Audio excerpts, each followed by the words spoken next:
त्या विठू नावाचा अवतार घेतला त्यांनी आणि त्यांनी गावामध्ये त्यांनी काय केलं की ज्याने ज्याने ती उधारीवर माल घेतलेला होता त्या सगळ्यांमध्ये ते गेले वसुली अधिकारी म्हणून. लक्षात घ्या, पांडुरंग स्वतः वसुली म्हणून अधिकारी म्हणून गेले आणि त्या ठिकाणी त्यांना सांगितलं की यांच्याकडे गेले, तुम्ही किती घेतलेला? बरोबर घेतले होते. नंतर म्हणाले तुम्ही 1 किलो घेतला, 1 किलोचे पैसे दिला नाही, तुम्ही अर्धा किलोचे पैसे दिला, वरचे अर्धा किलोचे पैसे माझे द्या, ते तुम्ही द्यायच्या. म्हणाले तर तुकाराम महाराजांनी काही मोजमाप तिथे ठेवलं नाही, काय नाही, तुम्हाला काय जेवढं पाहिजे तेवढं घ्या म्हणाले. आणि हा जो व्यक्ती सांगतोय मला माहिती आहे एवढं तुम्ही घेतला नाही, कसं काय सांगतायत म्हणाले. लक्षात घ्या की एवढा अचूक हे कसं सांगताय. दुसऱ्या व्यक्तीकडे गेले, ते म्हणाले तुम्ही किती घेतलेला का? त्यांनी काय सांगितलं मी 2 किलो घेतलेले होते, ऍक्च्युअल त्यांनी 4 किलो घेतले.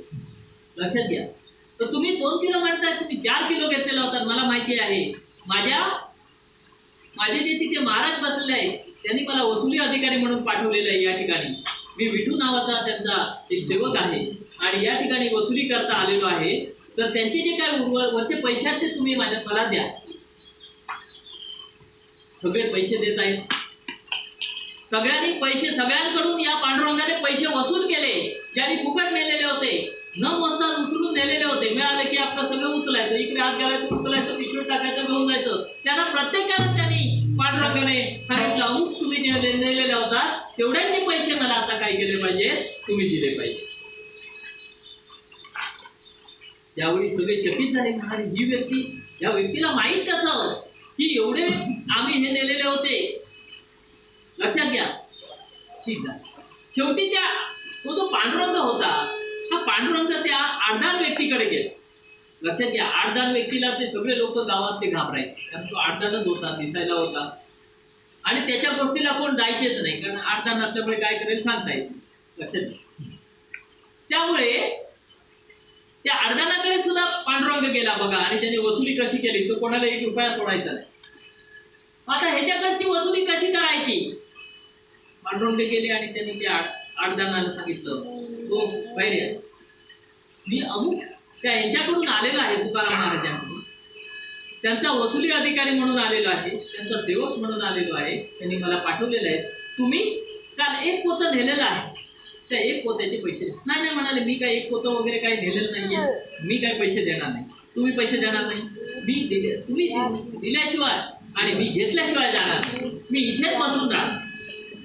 जे काय एका पोत्याचे तुम्ही पैसे हे केलेले आहेत ते पोत्याचे पैसे तुम्ही काय केले पाहिजे, मला दिले पाहिजे. तू म्हणाला मी देणारच नाही, तू काय देतो नाही दे, तुम्ही इथेच बसतो.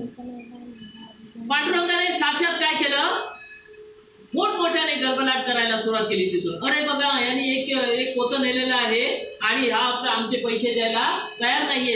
आमचे महाराज तिथे बसलेले आहेत आणि त्या महाराजांचे जे काही मिरची नेलेली आहे त्या मिरचीचे पैसे हा द्यायला तयार नाहीये. तर सगळे लोक त्या ठिकाणी जमा झाले, तरी पण तो काही दाढेला लागेना. लक्षात घ्या, एवढा तो दांभिक भक्त होता किंवा दांभिक होता, तर त्यामुळे पांडुरंगाला सुद्धा तो दाद देईना. मग शेवटी पांडुरंगाने युक्ती केली, आता हा असा सरळ राहणार नाहीये. पांडुरंग काय म्हणाले की तू जर आता आमचे जे काही या ठिकाणी ते जे महाराज आहेत त्यांचे पैसे जर दिला नाहीये, तर हे जे समोर झाड दिसतंय ना, या झाडाला मी गळफास घ्या. बघ, हा शेवटचा उपाय आहे. जर तू नाही दिला तर तुझे जे काय गावातलं वजन जे आहे ते कमी होणार. मी इथेच थांबणार. मी आता काय करणार आहे, तिथे फास घेणार आहे. त्यामुळे तू काय कर, माझे पैसे तरी दे, नाही तर काय ते सांग. मी इथून जाणार नाहीये, मी इथून हलणारच नाहीये, तू काय ते कर. आणि ते सगळे लोक म्हणाले अरे तू फास घेईल, आता काय ते कर आणि ते पैसे झाला तरी दे. कोणाच्या लागतो. शेवटी काय झाले, पांडुरंग असतो. शेवटी त्या पांडुरंगाने त्याला सांगितलं आता गळफास घेतो, हा बघ तिथपर्यंत आलेला आहे, फास आता आलेला एकदम जवळ, आता मी मरणार. आता फास घेतला की तुझ्यावर आलंच सगळं. हे लोक तुझ्या काय करतील ते बघ म्हणाले.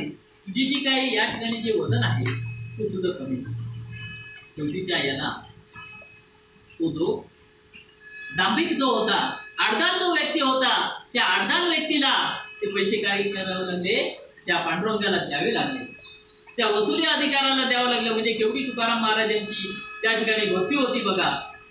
म्हणजे जर भक्तीने आपण एखादं काम केलं, भक्ती वाचोनी मोपीची मग लढली रे व्याधी, भक्ती वाचोनी मोपीची मग लढली रे व्याधी, विठ्ठला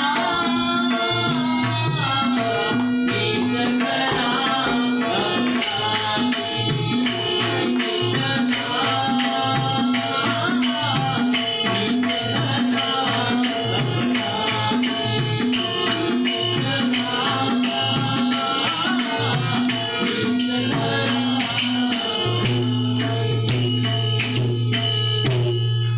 बघा. लक्षात घ्या, एवढी भक्ती ज्यांनी केलेली होती.